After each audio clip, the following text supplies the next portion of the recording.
The next story I would like to read is entitled The Last Lesson by Alphonse Daudet. There is a part of Europe between France and Germany called Alsace and Lorraine. The French and the Germans have fought over this territory many times in history. This story arises at that place following one of the many savage wars that occurred. I started for school very late that morning, and it was in great dread of a scolding, especially because M. Hamel had said that he would question us on participles, and I did not know the first word about them. For a moment I thought of running away and spending the day out of doors. It was so warm and so bright. The birds were chirping at the edge of the woods, and in the open field behind the sawmill, the Prussian soldiers were drilling. It was all much more tempting than the rule for participles, but I had the strength to resist and hurried off to school. When I passed the town hall, there was a crowd in front of the bulletin board. For the last 2 years, all our bad news had come from there. The lost battles, the draft, the orders of the commanding officer, and I thought to myself without stopping, what can be the matter now? Then, as I hurried by as fast as I could go, the blacksmith watcher who was there, with his apprentice reading the bulletin, called after me, "Don't go so fast, bub. You'll get to your school in plenty of time." I thought he was making fun of me, and reached M. Hamel's little garden all out of breath. Usually, when school began, there was a great bustle which could be heard out in the street, the opening and closing of desks, lessons repeated in unison very loud, with our hands over our ears to understand better, and the teacher's great ruler rapping on the table. But now it was all so still. I had counted on the commotion to get to my desk without being seen, but of course, that day everything had to be as quiet as Sunday morning. Through the window I saw my classmates already in their places, and M. Hamel walking up and down with his terrible iron ruler under his arm. I had to open the door and go in before everybody. You can imagine how I blushed and how frightened I was. But nothing happened. M. Hamel saw me and said very kindly, "Go to your place quickly, little Franz. We were beginning without you."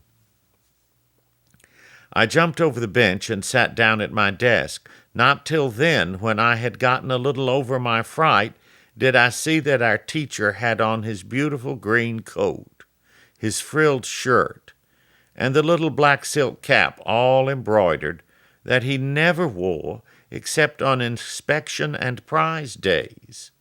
Besides, the whole school seemed so strange and solemn. But the thing that surprised me most was to see on the back benches that were always empty, the village people sitting quietly like ourselves. Old Hauser with his 3-cornered hat, the former mayor, the former postmaster, and several others besides. Everybody looked sad, and Hauser had brought an old primer, thumbed at the edges, and held it open on his knees, with his great spectacles lying across the pages. While I was wondering about it all, M. Hamel mounted his chair, and in the same grave and gentle tone which he had used to me, said, "My children, this is the last lesson I shall give you. The order has come from Berlin to teach only German in the schools of Alsace and Lorraine. The new master comes tomorrow. This is your last French lesson. I want you to be very attentive." What a thunderclap these words were to me. Oh, the wretches! That was what they had put up at the town hall. My last French lesson? Why, I hardly knew how to write. I should never learn any more. I must stop there, then. Oh, how sorry I was for not learning my lessons, for seeking birds' eggs or going sliding on the Saar. My books that had seemed such a nuisance a while ago, so heavy to carry, my grammar and my history of the saints, were old friends now that I couldn't give them up. And M. Hamel, too, the idea that he was going away, that I should never see him again, made me forget all about his ruler and how cranky he was. Poor man! It was in honor of this last lesson that he had put on his fine Sunday clothes, and now I understood why the old men of the village were sitting there in the back of the room. It was because they were sorry, too, that they had not gone to school more. It was their way of thanking our master for his 40 years' faithful service, of showing their respect for the country that was theirs no more. While I was thinking all of this, I heard my name called. It was my turn to recite. What would I not have given to be able to say that dreadful rule for the participle all through, very loud and clear, and without one mistake? But I got mixed up on the first words and stood there, holding onto my desk, my heart beating, and not daring to look up. I heard M. Hamel say to me, "I won't scold you, little Franz. You must feel bad enough. See how it is? Every day we have said to ourselves, 'Bah, I've plenty of time. I'll learn it tomorrow.' And now you see where we've come out. Ah, that's the great trouble with Alsace. She puts off learning till tomorrow. Now those fellows out there will have the right to say to you, 'How is it?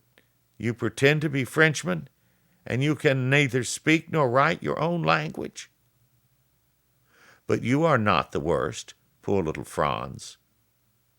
We've all a great deal to reproach ourselves with. Your parents were not anxious enough to have you learn. They preferred to put you to work on a farm or at the mills, so as to have a little money. And I've been to blame also. Have I not often sent you to water my flowers instead of learning your lessons?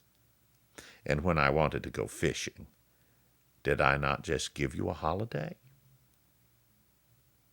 Then, from one thing to another, M. Hamel went on to talk of the French language, saying that it was the most beautiful language in the world, the clearest, the most logical, that we must guard it among us and never forget it, because when a people are enslaved, as long as they hold fast to their language, it is as if they had the key to their prison. Then he opened a grammar and read us our lesson. I was amazed to see how well I understood it. All he said seemed so easy, so easy. I think, too, that I had never listened so carefully, and that he had never explained everything with so much patience. It seemed almost as if the poor man wanted to give us all he knew before going away, and to put it all into our heads at one stroke. After the grammar, we had a lesson in writing. That day M. Hamel had new copies for us, written in a beautiful round hand. France, Alsace, France, Alsace. They looked like little flags floating everywhere in the schoolroom, hung from the rod at the top of our desks. You ought to have seen how every one set to work, and how quiet it was. The only sound was the scratching of the pens over the paper. Once some beetles flew in, but nobody paid any attention to them, not even the littlest ones, who worked right on, tracing their fish hooks as if that was French too. On the roof the pigeons cooed very low, and I thought to myself, will they make them sing in German, even the pigeons? Whenever I looked up from my writing, I saw Mr. Hamel sitting motionless in his chair, and gazing first at one thing, then at another, as if he wanted to fix in his mind just how everything looked in that little schoolroom. Fancy, for 40 years he had been there in the same place, with his garden outside the window and his class in front of him, just like that. Only the desks and benches had been worn smooth, the walnut trees in the garden were taller, and the hop vine that he had planted himself twined about the windows to the roof. How it must have broken his heart to leave it all, poor man. To hear his sister moving about in the room above, packing their trunks, for they must leave the country next day. But he had the courage to hear every lesson to the very last.